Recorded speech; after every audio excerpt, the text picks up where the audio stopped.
So, I wanted to take a quick break. I'm working today to talk a little bit about love.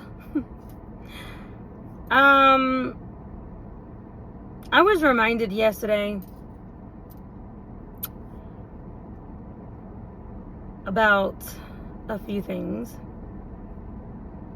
First of all, I've been watching on the news, seeing on the news everybody, that has passed away from the floods over in Texas. I've been watching it since it happened, and it's just been really, really horrifying to watch. It's very sad. It's more than sad. Like, it's the kind of sadness that really grips your heart. Like, it just grips you. And I've been praying for everybody over in Texas and everybody affected by those floods, all the young children and everything, and as well as others. I feel like I'm constantly in prayer, because anytime I feel anything traumatic or that really pulls at my heart, I always stop and say a prayer, because I know how important prayer is. I know that God hears our prayers, and I pray specifically for God to send them comfort and peace, the peace that excels all knowledge, for their Holy Spirit, for His Holy Spirit to cover them like a blanket during this time. And anybody that's going through anything traumatic, like over across the world, which we know about the fighting over there, really everywhere. But when you watch the news and you see how these things are really affecting people, real people, and how it's affecting their family, it's very, very hard. At least it's hard for me, at least, to just not want to reach out, or to not have your own heart break. Like the other day, I saw on the news where somebody's 3-year-old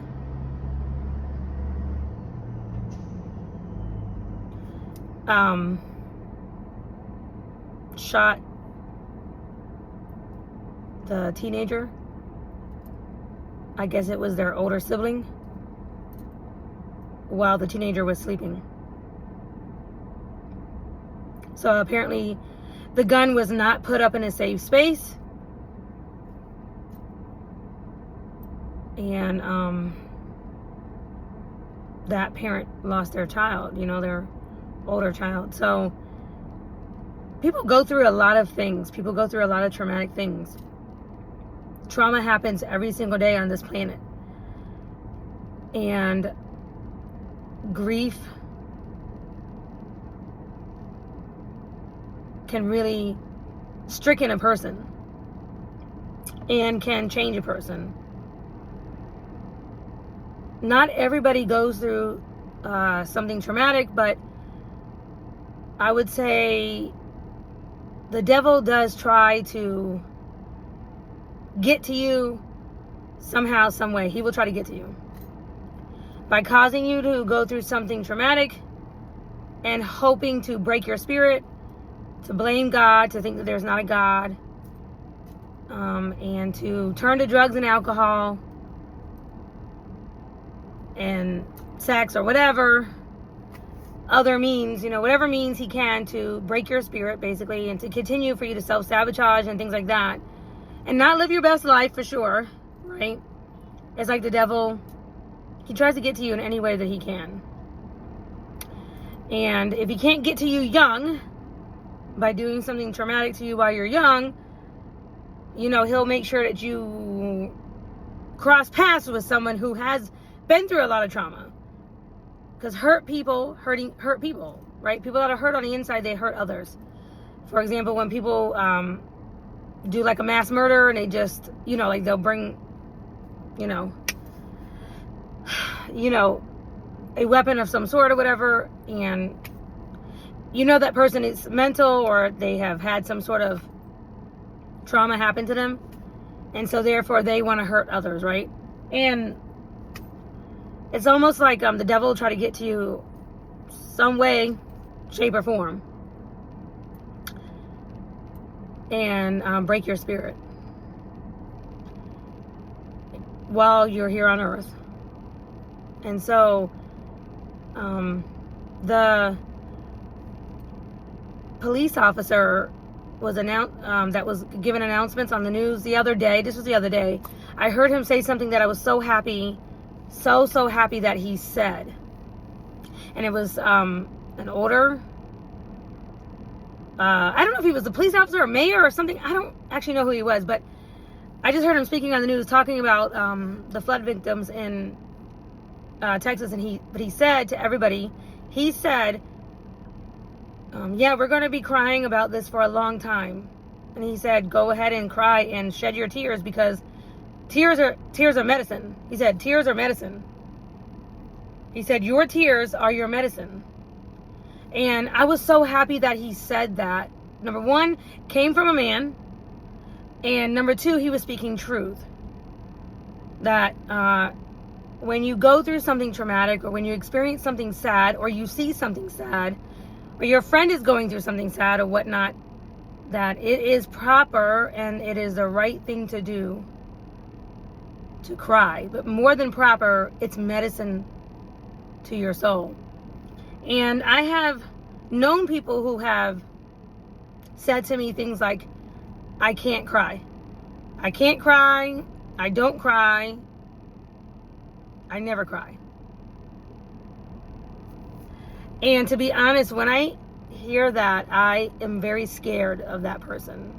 That person, I'm actually scared. I'm actually scared of that person. Because a person who can't cry or doesn't cry is a person that bottles up all and any fear and emotion, shame, or whatever they're going through. They bottle up and they shove it down, they push it down. And I know that that's the kind of person that hurts others. That he's not addressing his feelings or emotions or whatnot, and eventually they do come out, usually in a explosive type of way.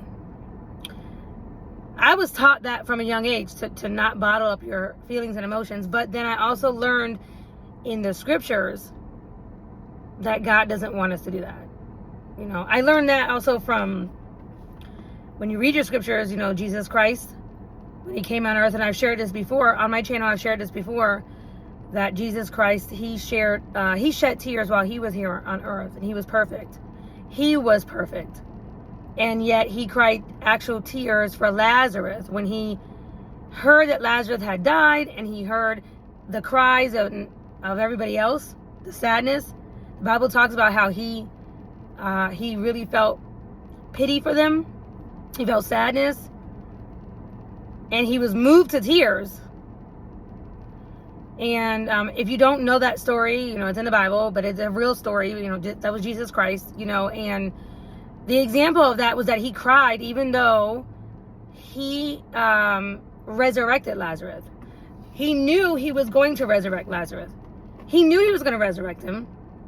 And he knew he had the capability of doing that. He knew he could do it. He knew he had the power to do it. He knew he would do it. He also knew Lazarus was going to die. He also knew in advance, he had prior knowledge. He had prior knowledge that Lazarus was going to die. Okay? And he still cried and still shed tears. Still. And he did that, and he allowed himself to be moved with the moment of sadness.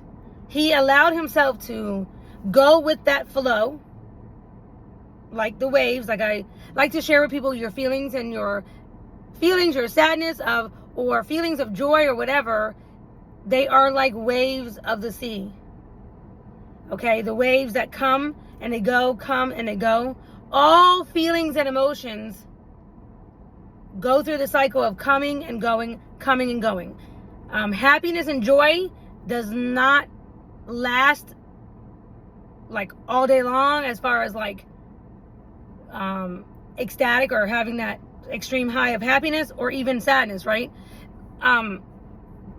Stability or having an equilibrium of your feelings is really homeostasis or whatever, was what you really want to go for is being stable, right?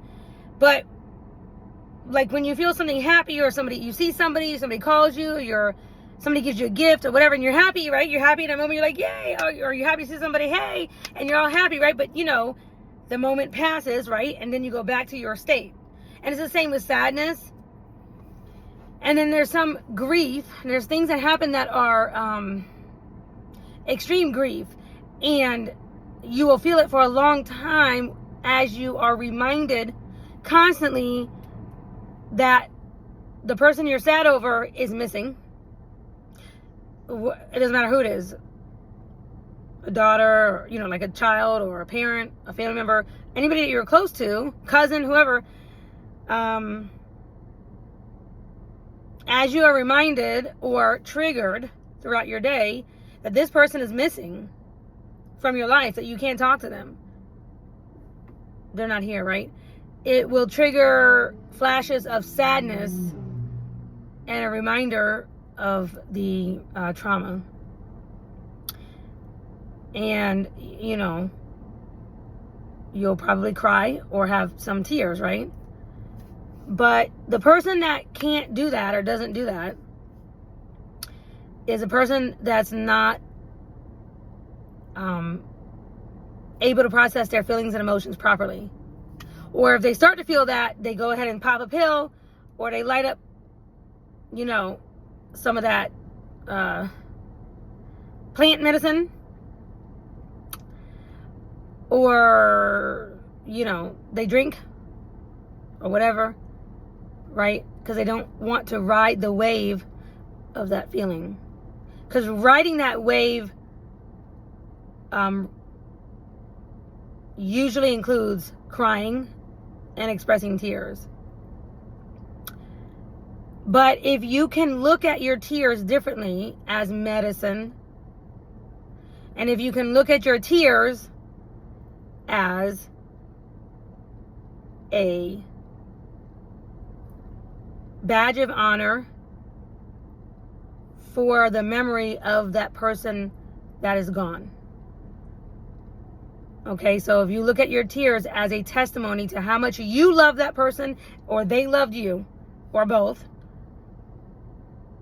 then you might say to yourself, I want to fill up a whole ocean full of my tears because you love that person so much.